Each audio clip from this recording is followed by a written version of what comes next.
Аймгийн засаг дарга энх болд аймгийн хөгжлийн бодлогын хэлтсийн дарга Баасанжив, аймгийн газрын харилцаа барилгалт байгуулалтын газрын дарга Сүхбаатар нарын хэлцээгийн дэлхийн удирдлагууд энэ сарын 19-ний өдөр Улаанбаатар хотноо хот төлөлтийн хүрээлэн компани дээр ажиллалаа. Тус компани нь Төв аймаг, Ховд, Хинтээ, Сүхбаатар аймгийн болон бусад сумдын хөгжлийн ерөнхий төлөвлөгөөг боловсруулсан. Хот байгуулалт, барилгын зураг төсөл, интерьер догшилт, барилга угсралт худалдааны чиглэлээр ажилладаг юм байна.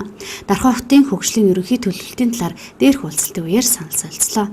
Гол зорилго бол ерөөсөө дархныхаа үйлдвэр технологийн паркийг зөв бүтцээр нь хөгжүүлээ. Дээр нь одоо энэ дархан маань яг одоо газар зохион байгуулалт эрхлөлтөд батлагдсантай холбоотойгоор цаашид ямар төслүүдийг хэрэгжүүлэх хоосон яриад ах юм уу? Үнэхээр тэрэн дээр тодорхой төслийг хийгээд ингээд гадаадын хөрөнгө оруулагчдаа санал болгох. Жишээлбэл одоо зулцсан гол ихэд ногоон бүс болох, түүнийг дагсан зам дагуу хөдөлთა үйлчлэгийн төвүүд байх. Мөн аж үйлдвэр маань өөрөө нэг том салбар болж өгч. Хот маань өөрөө одоо ногоон хамгийн орчин үеийн ухаалаг хот болох. Энэ чиглэл дээр бид нэр зөвлөх үйлчлэгийг эндээс авах гэж байна. Одоо мэдээж улс орон хот аймагуудын хийсэн туршлага байгаа. Аль болохоор тэр алдааг нь давтахгүйгээр түргэн хугацаанд шууд үр дүнд хүрэх зорилготойгоор ингээд зөвлөх багаар энэ төлөвлөлтийн хүрээлэнгийн мэргэжлийн хүмүүсийг аваад төслүүдээ хийгээд зураад ингээд явах бодолтой байна. Америкийн нэгдсэн улс, Өмнөд Солонгос, Хятад, Герман, Финланд, Оросын улбаны улс зэрэг байгууллагуудтай зураг төсөл, барилгын салбар дээр хамтран ажилладаг тус компани зөвлөхүүд Дархан хотын хөгжлийн төлөвлөгөөг шинжилэн боловсруулахад хамтран ажиллахад татгалзах зүйлгүй гэдгээ мууяр илэрхийллээ.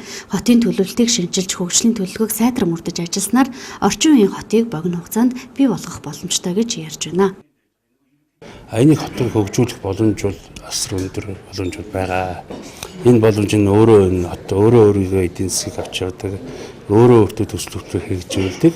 Тийм сайхан олон дийн төсөл хөтөлбөрүүдийг хэрэгжүүлэх нь өөрөө гадаадын хөрөнгө оруулалтыг татах, тэгээд дээр нь маш олон ажлын байрыг бий болгох ийм сайхан боломж байж байгаа. Ялангуяа өнөөдөр бол бас одоо дэлхийн эдийн засгтай холбоотойгоор үндэстэн дамсан бараа санхүүгийн урсгал, үндэстэн дамсан аялал жуулчлалыг хөгжүүлэх бодлого нь одоо энэ төрийн одоо хөрш орнуудын одоо ерөнхийлөгч нарын уулзалттай холбоотойгоор энэ одоо бизнесийн тааламжтай орчныг улам сайн болгож өгч байгаа учраас энийг одоо төр засаг хувийн хвшлийн оролцоотой төсөл хэрэгжүүлэх одоо бидний одоо хамгийн гол асуудал маш сайн зураг төсөл хөтөлбөр байж байгаа тохиолдолд энэ бол дахны ирээдүйд бол маш сайхан болох ирээдүй байна л гэж бид нар бодож байгаа. Дархан хот бол үнэхээр одоо зөв бодлогоор тийм ээ. Тэр одоо төлөвлөлтөөр ингээд өнөөдөр явхад бол асар хурдан юм хөгжих юм боломжтой газар. Яг тэгвэл дэд үтсийн хувьд тийм ээ. Инженерийн дэд үтс, нийгмийн дэд үтсийн хувьд харьцангуй одоо боломжтой. Харин түүнийг энэ одоо шинэ цаг үед шинэ төлөвлөлтөөр тэгээд явхад маш болцоотой аймаг хот байгаа. Гэхдээ бол одоо ингээд хараад тахт бол 2005 онд хийгдсэн хөгжлийн эрх хөтөлбөртэй одоо түүнээс хойш бас одоо 10 жил болцсон байна. Шинэ төлөвлөлтийг бол тодтогч хийх шаардлагатай тийм ээ. Түүний дагуу тэрийг одоо ингээ нэгдсэн бодлоготой тийм үү? Нэгдсэн бодлоготой. Гагцгүй тэрийг баталж аваад одоо манай айлч хот ялгаагүй л тэрийг баталж аваад түүнийхээ араас ард иргэдэнч тэр тийм ээ засаг захиргаанч тэр араас нь тэр анхал баталсан төлөвийнхаа дагуу явдаг л байх хэрэгтэй.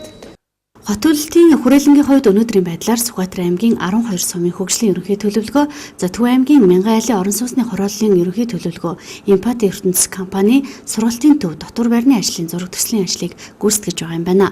Тус компани зүгээс Дархан хотын хөгжлийн төлөвлөлтийн өнөөгийн бичиг баримтад тулгуурлан шинжилж төлөвлөлтийн зураг төсөл хийх ажлыг гүйцэтгэж хамтран ажиллахад бэлэн гэв.